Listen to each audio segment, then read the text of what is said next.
Arestado ang dalawang lalaki na humalay umano sa kanilang mga menor de edad na kaanak sa magkahiwalay na insidente sa Pasig.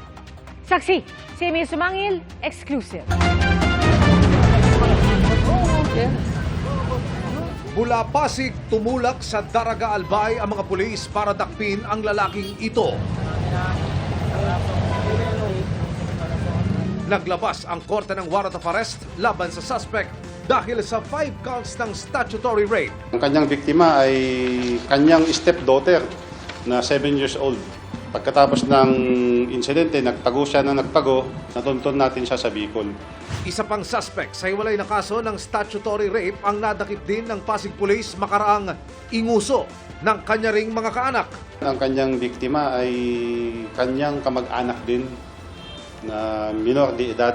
Sa pamamagitan ng pakikipagtulungan din ng pamilya, natuntun din namin ito sa pinagbuhatan.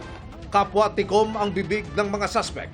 Samantala, ang Pasig Police naglunsad ng kaliwat-kanang mga seminar sa mga barangay at homeowners association kung saan maraming naninirahan na mga OFW.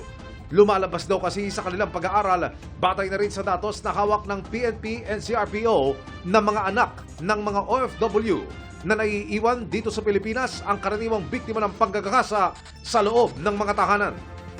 Para sa GMA Integrated News, Emil Sumangil, ang inyong saksi. Mga kapuso, maging una sa saksi. Mag-subscribe sa GMA Integrated News sa YouTube para sa iba't ibang balita.